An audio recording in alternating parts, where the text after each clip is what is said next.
Now this brings us to our next point, and we'll discuss what you raised. So remember, as we mentioned in the beginning of the class, one of the objections against the temporary marriage is that it opens the way for halal prostitution, right? A woman can make a living out of that.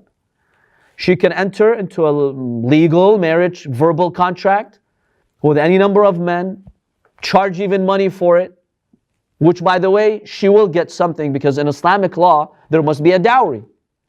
So automatically she's going to get something, financial compensation, or she can demand what she wants. And so what's the difference between that and prostitution? This is the objection. The answer to that: yes, this is a valid concern. So how does Islam protect these women from being exploited? Because a lot of times women through prostitution are actually exploited. Number one, if the girl has not been married before, she's virgin, she's never been married before, the way that Islam safeguards her interest and to make sure she's not being taken advantage of by someone is that her guardian, the father, must approve. The guardian, the father, must approve. Why? Why do you think that's a condition? To protect her from being exploited. Imagine in society, a girl at age 14, 15, 16, she starts having desires, and then someone can come and exploit her, put her in a negative path. Well, the guardian needs to give his approval to make sure that this relationship is appropriate for his daughter. Or if the grandfather is the guardian. She's not mature enough in those early years to make that decision for herself. We'll mention that. So see, that's one way to protect her. Okay, what if the girl is mature, she's making life decisions for herself, she makes financial decisions for herself, she makes her own money. A great number of scholars have said if that's the case, she doesn't need her guardian's permission anymore. As long as she's mature. See, baligha and rashida. What does rashida mean? She's wise, she's mature, she's responsible. She handles her own life matters, her own life affairs, her own finances. See, a lot of scholars have said in that case, if she wants to do a permanent marriage or a temporary marriage, she doesn't need her guardians. Even if she's never been previously married before, she does not need her guardian's approval or permission. Why? Because a woman in that state, well, we can trust that she's going to make good decisions for herself. Now, that doesn't mean everyone will make good decisions for themselves, but naturally speaking, she's more cautious. She's not a 15-year-old girl who can easily be fooled or tricked or deceived, right? She knows better. And if she is mature and wise, she knows not to fall into prostitution. Keep that in mind as well. We're assuming that she is wise. She's Rashida. She knows right from wrong. She's stable. In that case, scholars have said, the father's approval is not required. So that's one way to safeguard the girl and protect her right. If she's fully independent, she knows what she's doing, she's responsible, she makes her own income, then yeah, a lot of scholars have mentioned she does not need her father's permission. Even if she still lives in the house? Even if she still lives in, but if she's independent in her matters, right? See, sometimes she's living with the father, but the father is making decisions for her. She's dependent on him financially, situations, if she wants to travel, come, work, all of that, her father has to weigh in. No, in that case, she needs his permission. But if she's at a point where she chooses her job, she travels, she makes her own life decisions, then scholars say, yeah, there's no reason why her father's permission is required here. Because we can trust that she has enough experience to make good decisions for herself. Many maraja', that is their fatwa. Not every marja', but most maraja', that's their fatwa. So that's one part of the discussion. Now, if she's been married before, like she's a divorcee, then yes, scholars have mentioned she no longer needs her father's permission. Why? She already has experience. See, a woman who's been never married before, she still does not have that experience to know about relationships, the consequences, what happens. But now that she's been divorced, she already went through that process. Khalas, she's got the experience. and therefore she no longer needs the guardian's permission. Yes, out of respect, of course, she should, but it's not a legal condition that Islam imposes. So she can have a legal marriage contract without the father's approval. It's still a valid contract. So this is one aspect of it, right?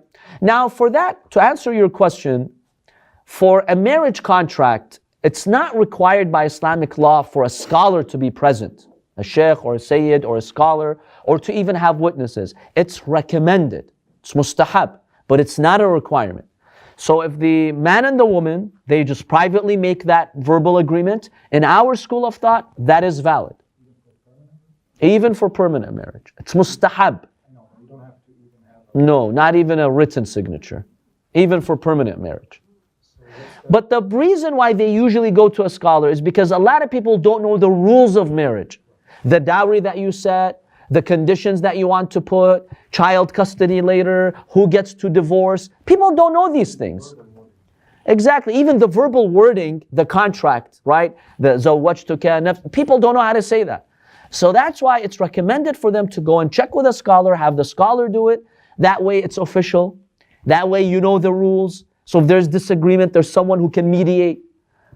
So that's the idea behind it. But legally, if they know how to say the contract, they can do it privately with no witnesses, with no scholar. That's fine, it's valid.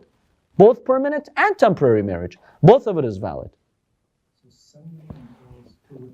Yes, in Sunni schools of thought, they say not a scholar is not required in Sunni school of thought. They just say there must be two witnesses. So if you bring two of your friends who are witnesses, that's enough for them. But it does not need to be written, even in Sunni law. To support our argument? Well, no, there isn't. In fact, the Quran, when it talks about the talaq, the divorce, it says, وَأَشْهِدُوا عَدْلَيْنِ. Allah subhanahu wa ta'ala says, bring two witnesses. Not just any witness, just upright witnesses. However, when it comes to the marriage, look at all the verses about marriage. There's no verse that says you have to have witnesses. Well, in their school of thought, yes, they have hadiths in their madhabs. But we don't recognize that as a, yes, we do accept that it's mustahab. So if you find the Imams and the Prophet saying, yeah, do bring witnesses, it's recommending. The Prophet is giving a recommendation, it's mustahab. But the Prophet and the Imams made it clear in our books that it's not wajib, it's just mustahab. So it's fine. They'd like to bring two witnesses, we're okay with that. It's mustahab. We say also it's good to have witnesses. But it's not required. Meaning, if someone did the marriage contract without witnesses, is that marriage contract illegal? No. It's still a valid legal contract. But it's good to bring witnesses. So then, if there's talk and gossip, at least there are witnesses who can defend them. So that's the first aspect. The second aspect, specifically about the prostitution objection. Remember, in Islamic law, if someone is in a legal relationship and the marriage is consummated, once the divorce happens, or in a Mut'ah marriage, the duration ends, can the woman an hour later, the same night, the second day, marry someone else? No. What does she have to do? In a permanent marriage, 3 months, 3 cycles. She has to wait 3 cycles before she could remarry. In a permanent marriage, according to most scholars, how many? 2 cycles. So that's about 2 months. 2 cycles, roughly about 2 months, that she has to wait before she remarries. See, this in itself protects her from prostitution. Because look at the culture of prostitution, the only way that it's practical for the prostitute is exactly every day. Whereas with Islamic law, if she has to wait 2 months, that protects her from falling into the negative culture of prostitution, being abused, misused, a one-night stand. No. Islam does not recognize that. And that's why Islam is teaching people, even if you do a temporary marriage contract, respect it. It comes with a responsibility. And if this ends, don't think that a week later, an hour later, you can go with another man. No. You have to wait 2 months. See, that in itself resembles the permanent marriage, that it comes with responsibility. That's very important to consider. So the culture of prostitution in no way applies to the mut'ah marriage, because it does come with conditions. If she doesn't wait those 2 periods, she cannot enter another contract. If she does, it's invalid. She's just committing zina. Islam does not recognize that. So keep in mind this condition that the religion imposed to protect women from falling into that. Now, if she has to wait 2 months every time, now there's commitment. Now it's more of a real relationship, right? It's not a one-night stand. No, it's more of a stable relationship. There's a commitment, and it's going to be much more long-term. Islam says, okay, now that there's a verbal signature, now that there's some sort of commitment, in certain conditions, it's appropriate, it's okay. So that's the answer to this objection. What are your thoughts on that? Because today people are making this objection. The minute those who are critical of our school of thought, they mention the temporary marriage, oh, that's prostitution. What's the difference? But see, you need to know these laws. They don't understand these laws, or they don't want to. Well, they're scholars know. The Sunni scholars I'm talking about, they know this, they're not ignorant. But, they perpetuate these misconceptions to mobilize people against the Shia. But their scholars know that we have these conditions. But yes, most Sunnis don't know. Their idea of a mut'ah marriage, it's just like prostitution. There's no difference. But no, there are a lot of details involved with it. And one of them is that waiting period. That waiting period in itself, reduces the chances of a prostitution culture. So keep that in mind as well.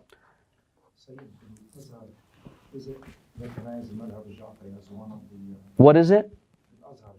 Al-Azhar, yes. The Azhar did recognize the Shia school of thought as a legitimate school of thought. They do study, exactly. So that's why they're top scholars. They are legal experts. They know about Shia law. Now, those who are decent and moderate in the Azhar, you don't hear them making these. There are some decent figures in Egypt. Even the Mufti, what's his name? Ali Jum'ah. Yeah, he respects the Shia school of thought. You never hear him making these objections. Usually it's the Wahhabis, or who are influenced by them, or just ignorant Muslims who don't know this, who perpetuate this misconception. So this is part of the mut'ah marriage that people probably don't know about. And that in itself makes it a stable, respected relationship.